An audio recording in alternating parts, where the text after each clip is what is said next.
Salam semuanya, selamat datang di channel Levotech. Di video kali ini saya mau ngasih 3 rekomendasi PC gaming budget terbaik untuk pertengahan tahun 2022 ini. Dan di sini budgetnya bakalan saya batasin ke 4,9 juta aja.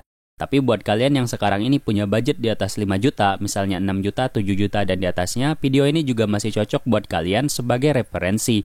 Oke, jadi hal terpenting dari rakit-merakit PC ini adalah menentukan jenis prosesor yang akan kita gunakan. Dan di video kali ini, saya bakalan libatin 2 brand prosesor terkenal yaitu Intel dan AMD. Jadi di video kali ini, saya nggak akan hanya bahas Intel aja dan nggak akan hanya bahas AMD aja. Dan saya juga bakalan ngasih info tentang kelebihan dan kekurangan dari masing-masing racikan yang saya rekomendasikan ini. Jadi pastikan untuk menonton video ini sampai selesai dan nggak di skip-skip.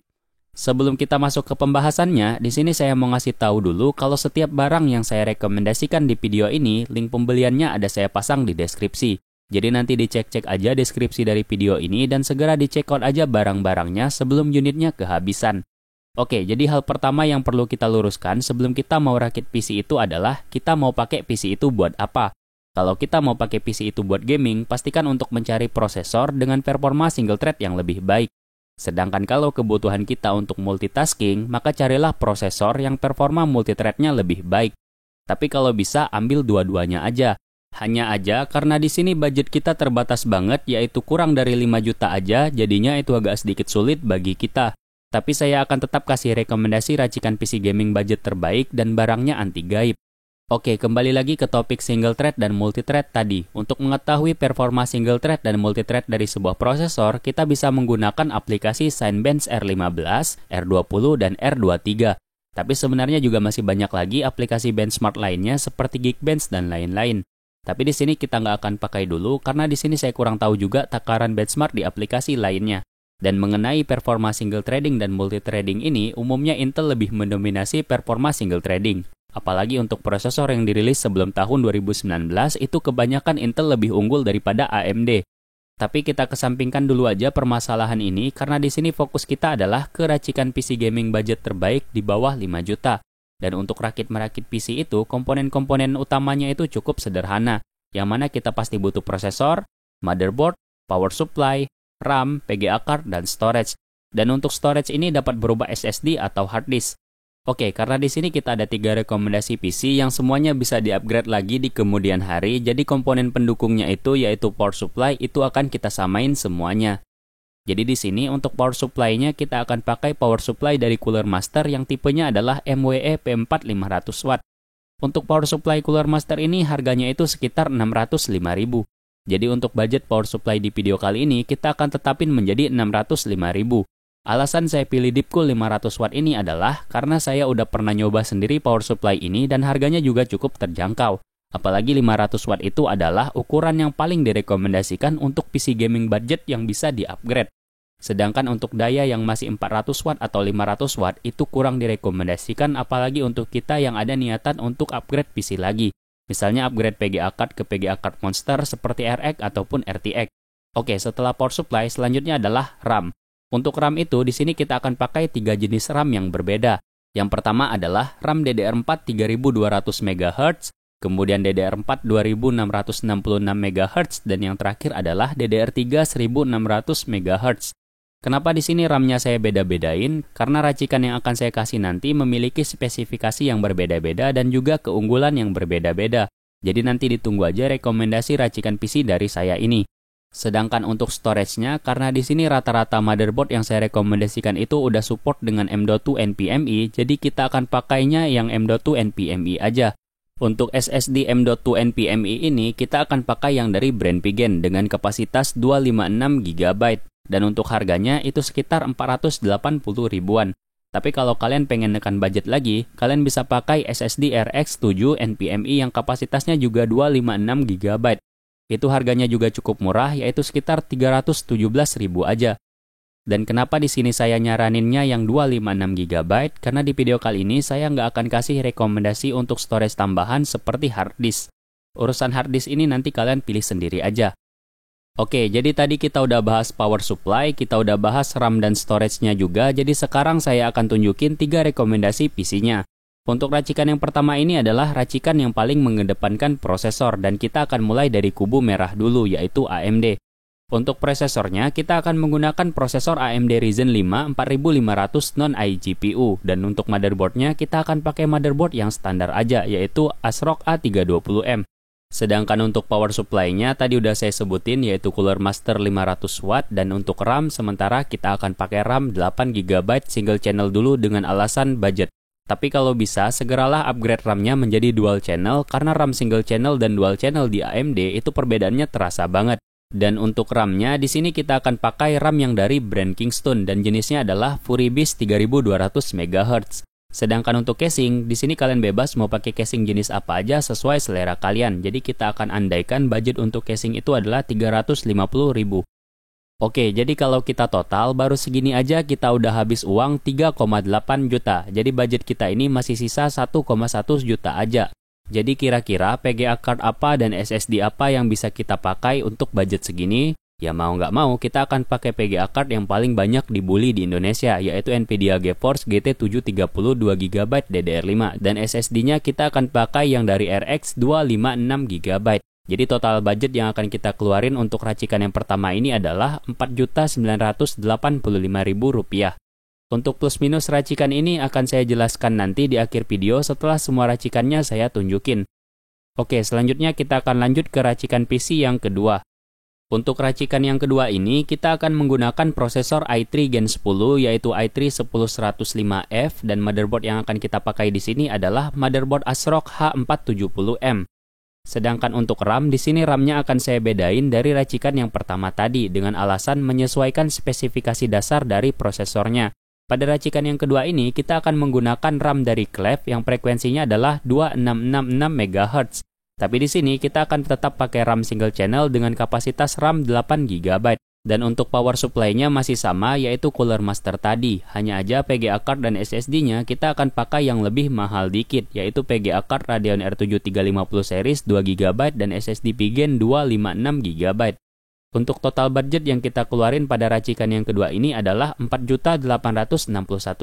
Jadi masih sedikit lebih murah daripada racikan yang pertama tadi. Sedangkan untuk racikan yang ketiga atau yang terakhir ini, kita akan pakai PGA card yang sedikit monster, yaitu Radeon RX 6500 XT. Dan kenapa di sini saya milihnya Radeon RX 6500 XT? Karena sekarang ini harganya lagi murah banget, yaitu hanya Rp2.581.000 aja. Dan ini harga yang udah termasuk oke banget untuk spesifikasinya. Apalagi secara performa gamingnya, RX 6500 XT ini masih di atas GTX 1650 biasa. Dan untuk performa editingnya, dia masih bisa diadu dengan GTX 1050 Ti. Walaupun si Radeon RX 6500 XT ini seringkali dieluhkan kalau dia itu nggak ada encodernya. Tapi permasalahan kita di sini tuh sebenarnya bukan itu, melainkan kalau kita beli PGA card ini dengan budget kita yang cuman di bawah 5 juta aja, maka kita nggak bisa berharap banyak sama si prosesornya.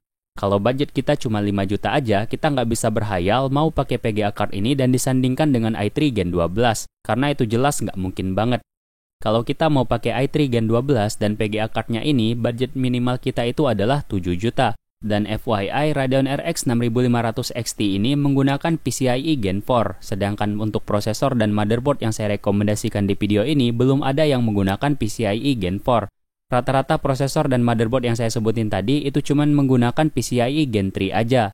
Tapi kalau ditanya, bisa nggak prosesor PCIe Gen 3 itu dipakaikan dengan PGA card yang PCIe-nya Gen 4? Jawabannya bisa. Tapi hasilnya nggak akan maksimal dan istilahnya itu adalah bottlenecking. Tapi bottlenecking sementara itu nggak masalah, asalkan ada niatan untuk upgrade. Dan prosesor yang kali ini akan saya sandingkan dengan Radeon RX 6500 XT ini mungkin akan menjadi bahan bulian bagi beberapa orang. Tapi ini bukan karena saya nggak ngerti ya, melainkan budget kita yang memang terbatas, jadi sementara kita akan pakai prosesor yang seadanya dulu, yaitu i5 3570. Dan kalau ditanya bottleneckingnya itu sejauh apa, jawabannya itu kembali ke software yang kita gunakan dan game yang kita mainkan. Kalau nyobanya game Cyberpunk, otomatis FPS-nya bakalan hancur.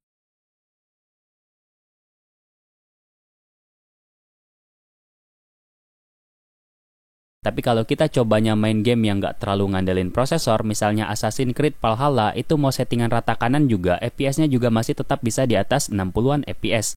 Walaupun itu termasuk bottleneck untuk RX 6500 XT, tapi itu FPS yang lumayan tinggi. Jadi itu masih aman untuk kita mainkan. Oke, sekarang kita kesampingkan dulu tentang kekentangan dari prosesor i5 3570 ini. Fokus kita adalah kalau nanti kita ada uang lagi, misalnya 3 jutaan, kita cukup jual aja motherboard dan prosesor yang lama dan upgrade prosesor dan motherboard yang baru. Saya saranin kalau upgrade itu minimal i3 Gen 12. Dan karena di sini kita belinya prosesor i5 ini dalam kondisi second, otomatis prosesornya nggak bundle dengan heatsink fan. Jadi kita masih harus beli heatsink fan atau CPU cooler tambahan. Kalau di toko prosesor yang saya rekomendasiin ini, ada juga jualan heatsink fan standar Intel yang harganya cuma 20 ribuan. Jadi nanti kalian cari aja di toko prosesor yang saya rekomendasiin ini. Dan untuk total harga dari prosesor dan heatsink fan yang saya rekomendasiin ini adalah 362 ribu aja. Ini adalah toko yang jual prosesor i5 3570 yang paling murah di Shopee. Jadi ini bisa buat ngepasin budget kita yang cuma 4,9 juta aja. Dan untuk motherboard, saya nggak bisa nyaranin untuk pakai motherboard yang second. Jadi kita akan ambil motherboard yang baru dan udah ada slot M.2 NVMe-nya. Jadi motherboard yang akan kita pakai di sini adalah motherboard B75 dari X-Star dan harganya adalah Rp585.000. Motherboard ini ada masa garansinya selama 1 tahun. Oke, jadi di sini kita masih belum beli RAM, SSD, power supply, dan casing. Sedangkan budgetnya udah kepake 3,5 juta. Jadi sisa budget kita saat ini adalah 1,4 juta. Dengan sisa uang yang hanya sekitar 1,4 juta ini, otomatis kita harus pakai casing yang harganya lebih murah. Untuk casing yang harganya murah ini sebenarnya ada banyak pilihannya, tapi kalau kalian pengennya beli casing yang harganya sekitar 280 ribuan, kalian bisa beli casing seperti yang ada di sebelah saya ini. Untuk link pembeliannya ada saya pasang di deskripsi. Dan untuk RAM, di sini kita akan pakai RAM dual channel 4GB x 2 dan SSD NVMe 128GB dari RX7. Alasan saya nekan budget sampai sejauh ini, sampai harus mangkas kapasitas SSD adalah karena kita masih belum beli power supply. Sedangkan untuk power supply yang bagus dan kapasitasnya 500 watt, itu harganya masih di atas 500 ribuan. Dan kalau kita ambilnya deep cool tadi, harganya juga masih 605 ribu. Jadi ya, sekarang ini kita terpaksa harus nekan budget yang cukup tinggi. Dan kalian bisa lihat sendiri total uang yang kita butuhin untuk racikan PC yang ketiga ini masih kurang dari 5 juta, yaitu total keseluruhannya adalah 4.955.000.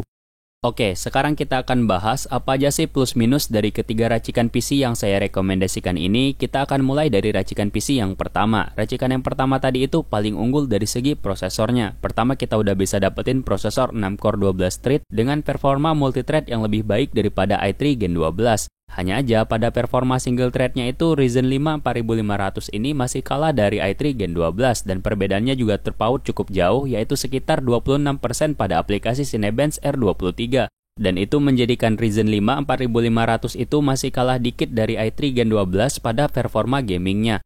Tapi sejauh ini performa Ryzen 5 4500 ini masih lebih unggul daripada i3 Gen 10 tadi dari segi performa gamingnya. Sedangkan untuk sisi minus dari racikan yang pertama ini adalah karena di sini kita pakainya PGA card yang rada jelek gitu, yaitu Nvidia GT 730 aja dan RAM yang juga single channel. Jadi sementara ini kita nggak bisa main game yang grafisnya lumayan berat. Tapi untuk game GTA 5, Dota 2 dan Valorant itu di settingan medium high semuanya masih aman. Tapi untuk performa GT 730 di prosesor ini bisa dibilang kayak hanya sekedar untuk bikin PC-nya nyala dengan normal dulu aja. Tapi nggak usah khawatir karena GT 730 ini masih bisa dijual lagi dengan harga yang cukup tinggi, yaitu sekitar 600 ribuan.